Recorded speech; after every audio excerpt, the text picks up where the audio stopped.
Thank you very much, and good day to you all.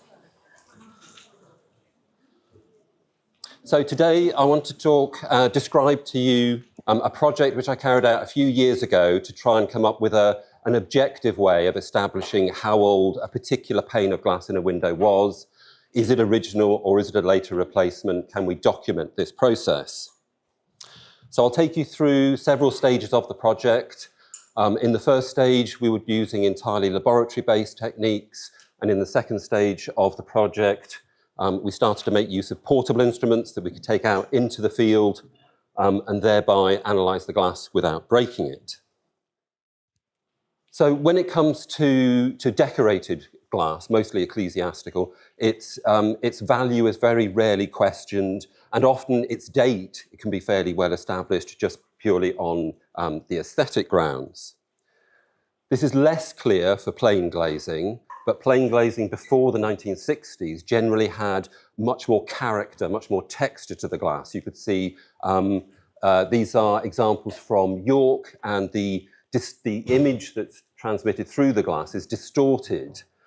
So it's not a perfect view of the outside, but that's some of its charm. And then, of course, the same applies to the reflected images from the glass. There's more texture, there's more life in the glass than the plain float glass with its perfect flat and plain surfaces. Also, a lot of historic glass tends to have a slight tint. These are from Iton Moat in Kent. Most of the window glass, most of the panes in here have a slight bluish green tint, but some of it has a decidedly pink tint to it. To what extent one is a replacement for the other, I don't know, but it certainly gives you an idea of some of the pleasing characteristics of a lot of historic window glass. I'll quickly run through the forming techniques. So crown window glass is one of the techniques that's very popular in the past, formed by initially blowing a bubble of glass and then getting the bubble to turn into a disc of glass, which then needs to be cut up. Obviously, because of the central bullseye, there's a limit to how big the pane, any individual pane of glass can be from a disc of crown glass, and there's a limit by hand as to how big you can make a crown disc. Broad glass, again, using an inflated bubble, but this time cutting down the length and flattening out. Very popular, very long-lived technique, very relatively easy to do compared to crown window glass. Often was criticised for not having as good a surface finish because as part of the production process, it would be placed into a kiln and effectively a rake, a sort of a toothless rake pushed over the top of it, and then there's a stone surface underneath. So it's acquiring all sorts of surface imperfections in its production process.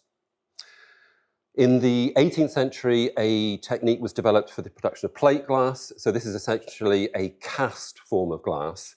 The molten glass is poured onto a casting table. A large sort of lawn roller is passed over the top of it. You end up with a lump of glass, a plate of glass about half an inch thick, about 12 millimeters, which is then laboriously ground down to at least half that thickness.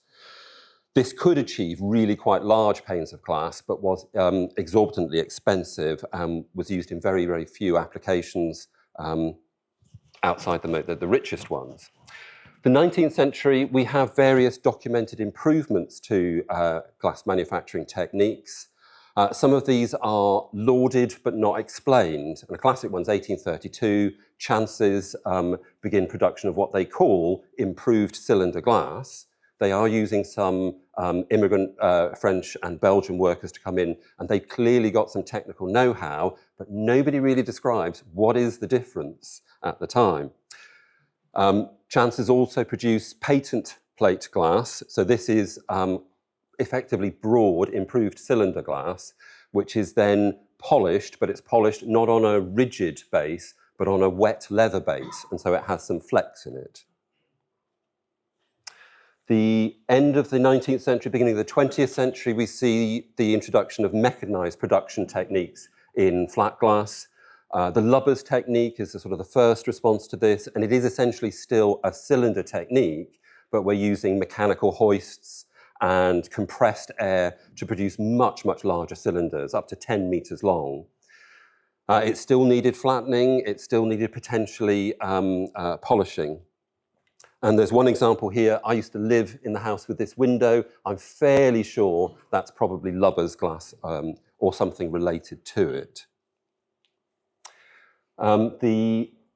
Around about the First World War, Foucault develops the drawn glass process. This was almost a continuous way of producing glass, in which a ceramic boat with a long slit in it was pushed down into the molten glass, and then the glass would rise up through that cavity, through that space. It would be grabbed and just pulled. The early factories for this kind of process were very distinctive in having very tall buildings to house this. And obviously the Libby Owens process does a rather innovative turn it through 90 degrees to try and cope with this. The Foucault drawn glass is superior to many of the earlier forms of glass in terms of its clarity, its surface finish, and it could be produced in extremely large panes of glass. And then this all reaches its ultimate conclusion in the modern process, float glass, where glass is continuously drawn from a tank furnace, which is running all of the time. The glass is poured out onto a bed of molten tin, and this produces the lovely fire-finished surfaces and plain glass with, relatively speaking, not a lot of life in them. Very good sort of large reflective surfaces, but not as much texture, not as much life going on. So this was my attempt to work out a chronology of the different production processes.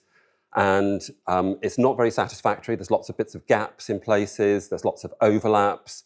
And this assumes that you can tell the difference between drawn sheet glass and Lubber's cylinder glass, for example, by eye, which I can't do.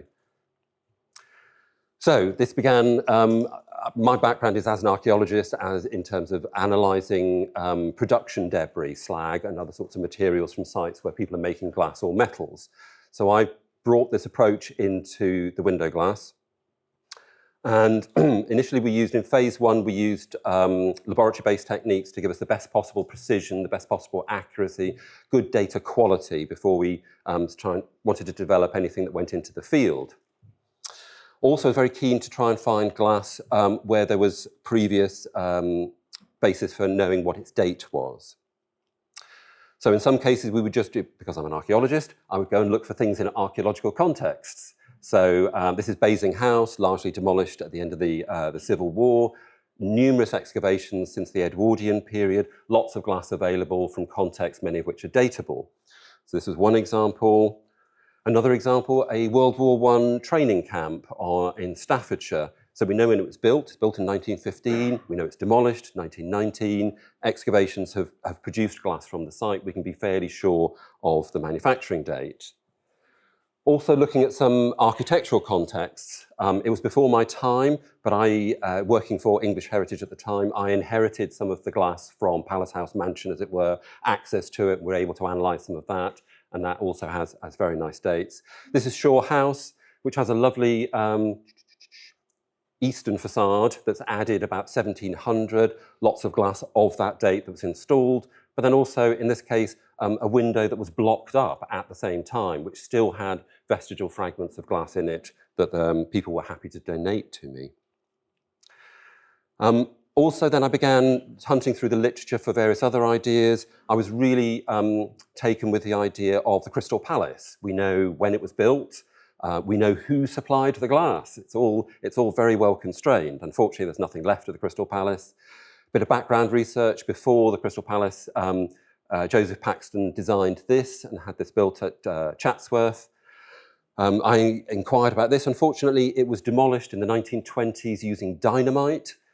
So I phoned up the Parks Department and said, when you're gardening in this section, do you find window glass? And they went, oh boy, yeah, we find lots of window glass. So the next time I was driving up the M1, called in, and they gave me 187 fragments of glass, which we were able to analyse. And I always say that research starts at home. So I used to live in Welch Road, and we clearly have some pre-1960s glass. We know when the terraces were built. Whenever anyone in the street got double glazing, I was always there with my hammer saying, can I have some of the old glass?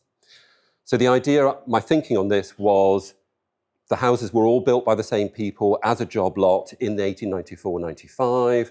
They've then gone into private ownership. People have been free to replace the windows in any way they like.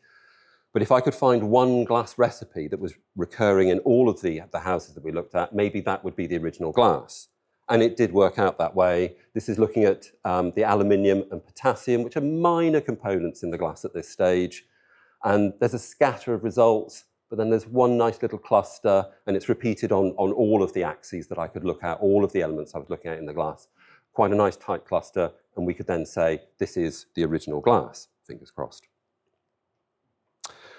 So I'm now going to show you a series of diagrams going through different components in glass.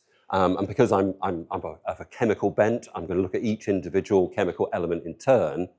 So we'll start with, in many ways, one of the most important, certainly for modern glass, which is sodium. Modern glass is a soda, lime, silicate glass. And so we've got time running on the horizontal axis and then the concentration as the vertical axis. So medieval glass contains relatively little sodium. You could say it gradually increases, as you'll see with the diagrams as they go on. These vertical chronological boundaries that I've put in, some of them are quite severe step changes. But we can see, yes, very little sodium to start with, lots more by the end of it. Potassium, the other alkali that we often find in glass, does the opposite. It's quite high in the medieval glasses. There's an intermediate period where it's lower, and then modern window glass contains very, very little potassium. It's usually there as an accidental contaminant in the raw materials being used. This is phosphorus. We tend not to think of phosphorus as a particularly important ingredient in glass. Most modern window glass contains no detectable phosphorus at all. The thing is before about the 1830s, almost all glass was made using sand and a plant ash. All plant ashes will contain at least some phosphorus. And so these are plant ash glasses of one sort or another, and these are, as it were, mineral glasses made with mineral soda. Calcium. Calcium is very important in glass. It's until the 19th century, people weren't deliberately adding calcium to glass, but it is essential to have a glass that is chemically durable, that doesn't fall apart and doesn't weather too fast. Fortunately for the early glass makers, almost all plant ashes contain enough calcium in it that it's going to stabilize the glass on its own. This is what I like as a really good example of a series of step changes that seem to occur in the composition of the glass, and that it's reflecting the recipes that are being used. Yes, I just thought of that, thank you. So in the medieval period, the calcium is fairly high. There's a period in the 17th century where it gets even higher, and we're given it the rather literal name of high lime, low alkali glass. Moved back down to more intermediate levels in the later periods. Magnesium is very rarely, until the 20th century, deliberately added to window glass compositions. But again, it's very rich in some of the plant ashes. Within the plant ashes, there's clearly different varieties used at different times. Some of these we think we know what they are, some of them we're less sure as to what they are. With the use of synthetic soda glasses from the 1830s onwards, magnesium virtually disappears from the window glass, but it makes a reappearance in the 20th century. And this is because of the mechanized production techniques. If you're making glass one bubble at a time, the glass isn't going to go off. It isn't going to devitrify. It's not going to do anything funny while you're making it. But if you're making sheets of glass 10 meters wide and they're going up 50 meters or so, there's lots more opportunity for the glass to devitrify, for it to go off, for it to acquire little crystals. And this is what they found happened in the 20th century with the Fourcault process. And by trial and error, they found that if they replaced some of the calcium with magnesium, the problem went away. Interestingly enough, so this is mechanized production glass from the 1930s through to the 1950s. This is 1960s onwards, when the float process comes in. I've talked to David Martlew, who worked for Pilkington's during the crucial period. When they switched to float glass, did they find, again, another problem with devitrification, and so did they increase the magnesium? And he said, I don't remember that, but certainly in terms of the composition of the glass, that does seem to be what's happened. I mentioned that some of those early plant ash glasses, we think we know what the plant ash is. Some of them we're not so sure. This is looking at the amount of strontium in a glass. Glasses very rarely contain much strontium. Modern glasses, very little at all. All of the plant ashes contain some, because all plant ashes will contain at least a little bit of strontium. In the 18th century, there's ridiculous amounts of strontium, 0.5%, which as a natural contaminant just seems bizarrely high. A little detective work worked out that this is kelp, this is seaweed glass, which is very popular in the 18th century. Lots of historical evidence for inventories of glass production sites when they're selling them, and they will almost always mention sand, kelp, and various other ingredients that were available. A tiny possible subphase. In the 1830s through to about the 1860s, arsenic makes an appearance in a lot of the synthetic soda glass that's being produced. It's almost certainly being used as a refining agent to try and get rid of bubbles in the glass. It's quite short-lived, and it's interestingly, there's very few accounts of it, but there's an 1880s account which talks about effectively work security, health and safety. Don't leave the arsenic around, it's poisonous. And so I think they came up with other ways. In particular, saltpeter would do this job as effectively of getting rid of the bubbles in your glass.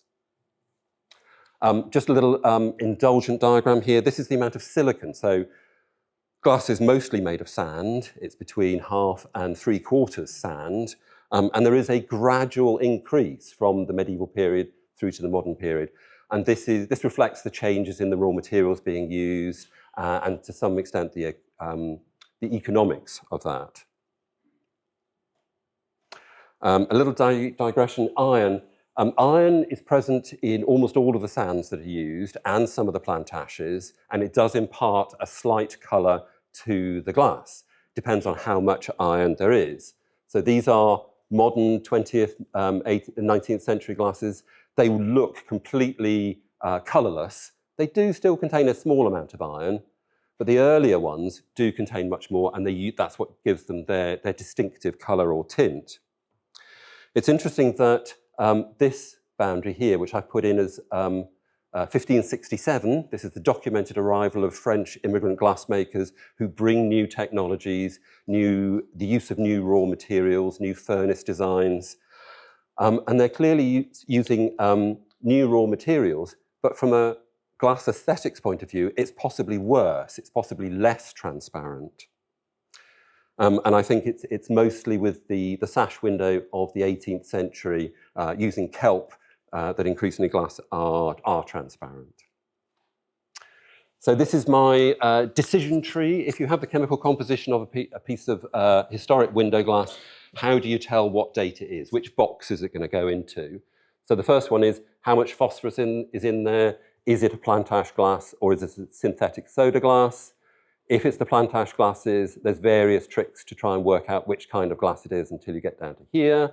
And then for the synthetic soda glasses, there's a variety of things we can use to work out which phase we're in. So phase one, I used to drive around my car with a hammer just in case there was an opportunity to sample some window glass, which was really good in helping to develop a robust database, but not much use as a conservation tool, which is, they didn't have these when I was a lad. Portable XRF instruments, you can carry them out into the field, you can analyse the windows, no windows need to be broken to get the chemical data. The data isn't as good a quality as laboratory-based techniques. Sometimes you'll be missing elements. One of the elements we'll miss almost always would be sodium, which is a crucial ingredient of modern window glass.